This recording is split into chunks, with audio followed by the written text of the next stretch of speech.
truly an honor to get to be here.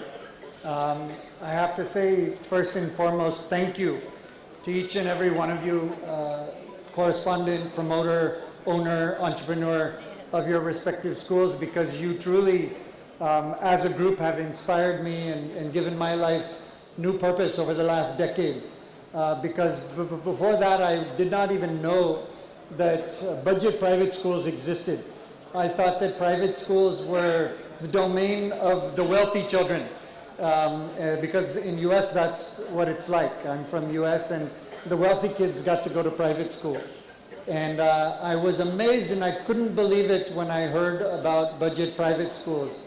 So I had to come and visit, and I had to meet the school owners and talk and understand what was happening. And I also had to meet the parents.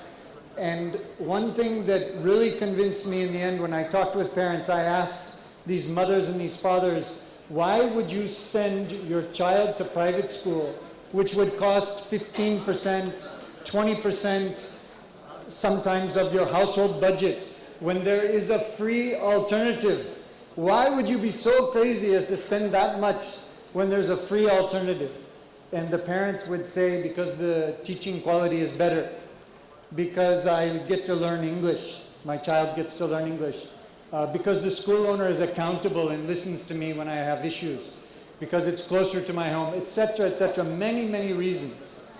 And then I asked the ladies who had said they were sending their children to government schools, why are you sending your kids to government schools? And I got only one answer: I cannot yet afford private school. That was the only answer, right? There was no one with a high-minded ideal. I prefer the curriculum of the government school. I prefer the academics or the quality at the government school. It was just one reason, that they couldn't afford it. And this incredible growth that we've seen in your segment, in the budget private school segment, is a direct result of India's progression as people move out of abject poverty and into stability of some form. The first thing they do is they move their child to a private school. So I want to just invite a round of applause for you guys for what you've done. Now, you inspiring me has led me to form Varthana, which we're very fortunate now, as you heard mentioned, that we've been able to support over 4,000 schools throughout India. The idea was this kind of an award ceremony is long overdue. There are not just the heroes that are being recognized with these handful of awards, but there are thousands and tens of thousands and lakhs of additional heroes out there that have not been sufficiently recognized. And what we aim to do is cover the entire country and identify these heroes. And whenever there's any kind of financial support or additional support required, we would be happy to extend that to help you guys realize your dreams and passions as well. And this is the mission of Varthana. Thank you. But we've only just begun. We're touching 4,000 schools, and as you've heard, there are 4 lakh. So only 1% have we been able to reach. I hope that we'll be able to reach more. I just want to share quickly, because I know there's a lot on the agenda, and I don't want this horrible buzzer sound to get me. So I want to share a couple observations. One thing is the opportunity and the hope. This dynamic that I talked about of the Indian population moving out of poverty and abject poverty to stability, to middle class, that is something that is progressing, right? So your market is growing. The demand for private schools grows every day as that additional family gets the ability to remove their child from a government school and be able to afford a private school. So that's a very positive thing, I believe. The other thing that is a positive is the level of competition is growing in private schools. Now you might say, how is that a positive? That's tough for me, because sometimes my students go to another private school. But you guys know as well as I know that when there's competition, it drives us all to be better, right? So it might be a little bit painful in the short term, but over the long run, this will push you to innovate and to be better. And the strong hope I have is that more and more families are looking for quality.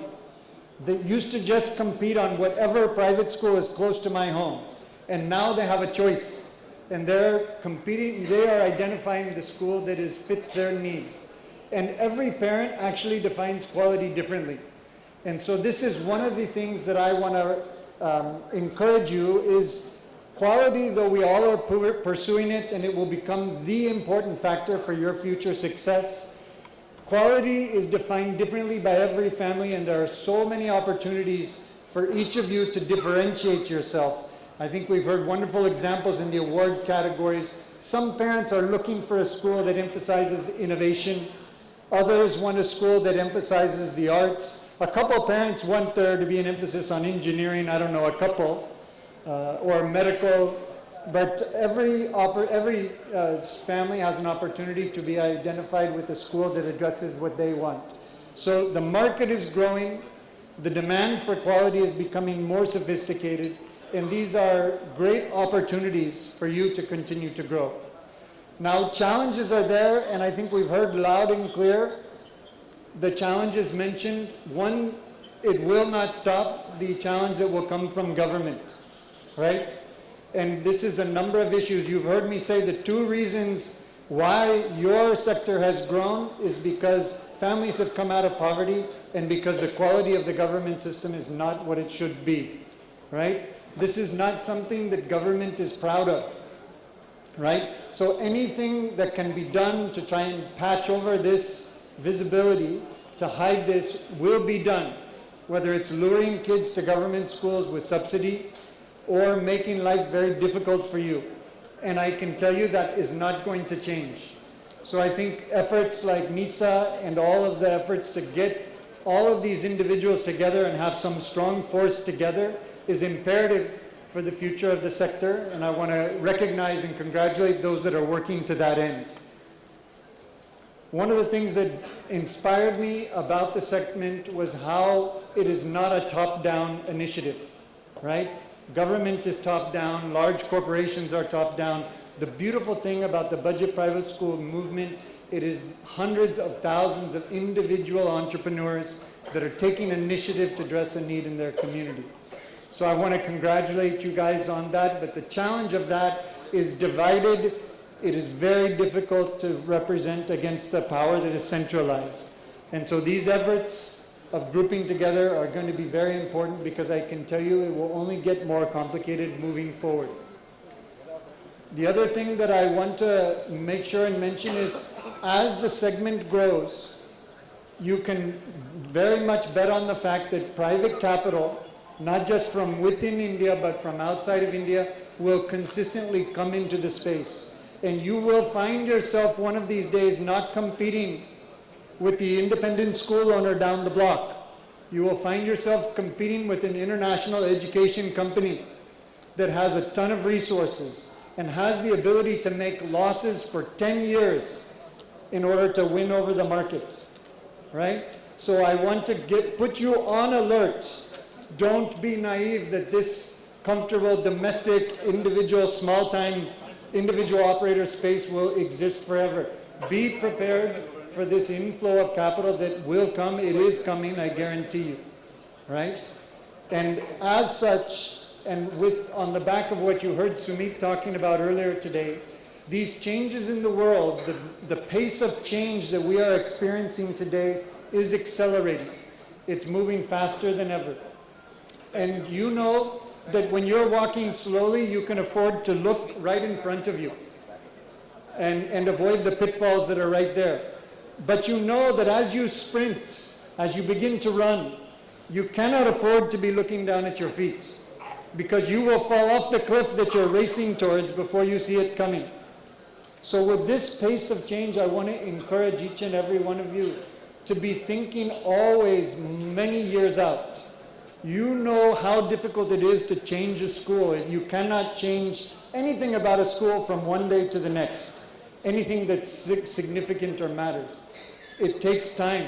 So I would encourage you guys, with the kind of changes we're seeing, please be reevaluating your schools on a 5-year time frame, right? And it doesn't mean that those plans won't change, but every year think about where you want to be in 5 years and what you need to do today to ensure that you can get there. One of the lessons I've learned of having met thousands of school owners is too often people are caught on their heels. And then they have to try and make very abrupt changes that are risky and dangerous to a school. And so I want to encourage you guys, that's one of the things that I hope that Varthana serves as, is being helped schools make plans for the future. Sometimes these plans require investment. Sometimes it's just a focus and a change in direction. So those are the main things that I wanted to share. I don't want to take any more of your time because I want the spotlight to be on you guys, on the school owners. So thank you for allowing me the honor to be here and to do what we do, and God bless you all.